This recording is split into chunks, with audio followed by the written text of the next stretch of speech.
Which one are they going to steal? Well, maybe both in these cases. Hey guys, I'm Nate. Welcome back to the channel. So where am I today? I'm picking up this thing for the second time from the repair shop. Guys, it's a PSA. I love these little robot vacuums that make our life, especially with 3 German Shepherds, a lot easier. But that thing, no good. It just keeps going around in circles. I'm not even convinced it's fixed this time, but we'll see. I may send it back to Amazon.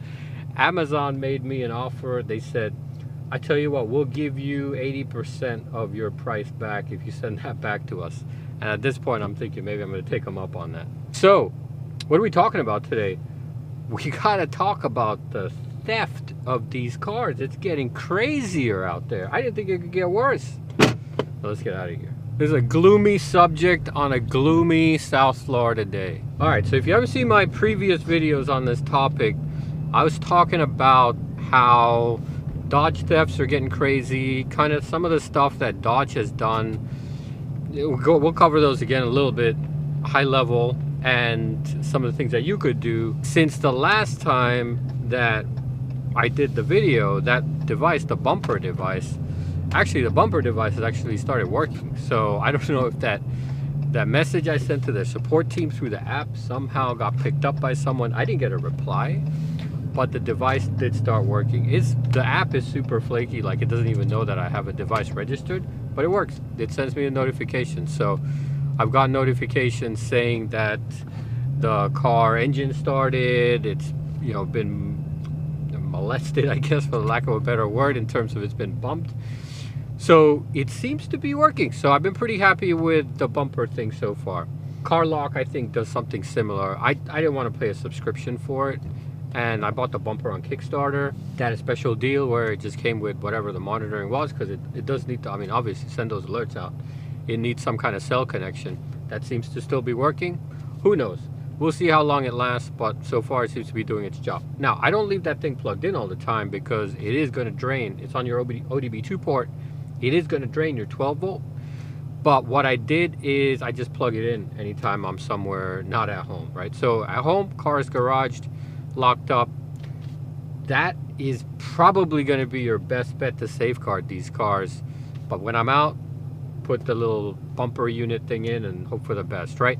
Now the problem is, it's so easy to steal one of these, right? So let's say I'm out, keep the car parked somewhere, got the Bmmpr in, I get the app saying, oh, your car's been bumped, something like that. You know how easy it is to steal one of these cars? And this is why the theft is so rampant. They just plug a laptop into your ODB2 port, program a set of new keys, and bam, that's it. Push the start and let's go. That's nuts. So Dodge really screwed up on this. Now, what did they do? Well, they released a couple of things. They released this enhanced security valet mode, which I don't think that really worked. I think it actually caused more problems, and they didn't fix it. They just rolled it back. And then they released this hub lock thing, which you can go and you can get a new hub, which is for your keys, and it's locked. Now, the downside of that, I will admit this is probably a pretty minimal downside, is if you ever do lose your keys, you're going to need a new hub, because now it's not going to be married to that anymore. I really don't think that's that big of a deal. Like, how often do people lose their keys? But if you lose your keys, it's going to be kind of expensive. So that's something you're going to have to keep in mind. All right, so what's happening out there right now? Well, they're still stealing cars they stole them from the Dodge manufacturing plant. They're stealing them from dealerships. Now, they're carjacking. They're getting bold, right, with these cars. So the last thing I saw was dude had a high value Dodge Challenger, probably a Hellcat or something like that. They met up with him on Craigslist because he was looking to sell this car, and stole the car at gunpoint. So guys, you got to be careful. I mean, you sell anything on Craigslist, this is a pro tip. Do not go to some random, I don't know, location in the middle of the night to, have them take a look at that thing. You want to sell something on Craigslist, my suggestion, meet them somewhere very public and secure, maybe outside a police station.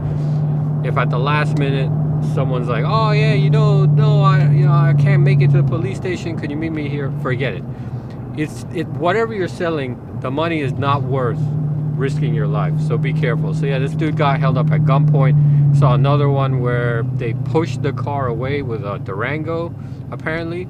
So anyways, guys, you got to be super careful with this. It's, again, car not worth your life.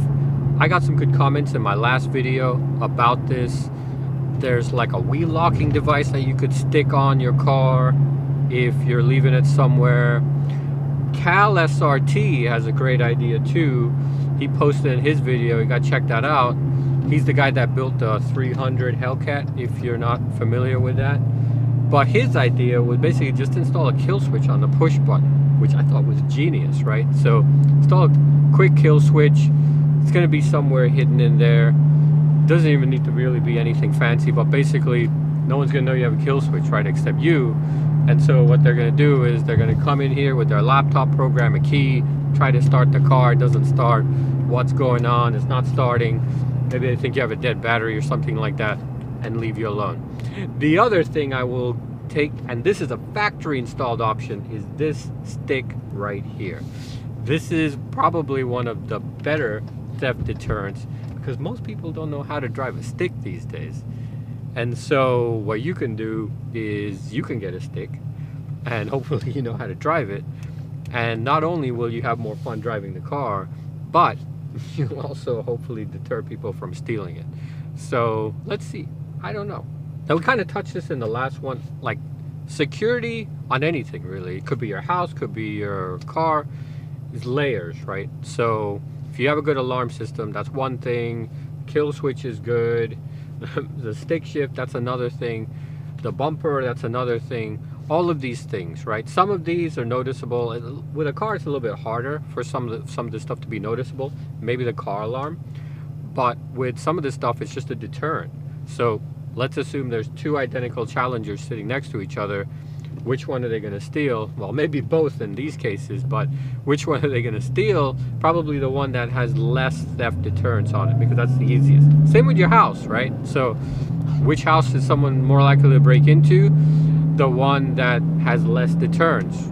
The one that maybe doesn't have an alarm, doesn't have a gate, doesn't have a fence, doesn't have dogs, doesn't have cameras, right? So it's all about just making your stuff look less appealing. So what do you guys think? You guys are reading some of this stuff and I mean, maybe it's just popping in my Google News feed because it's pretty much all I read about is Challengers and Hellcats. Yes, I have a very one-track mind when it comes to hobbies. But what do you guys think? You guys think it's getting crazier? You think it's the same that it's always been? Do you think Dodge will ever solve this problem?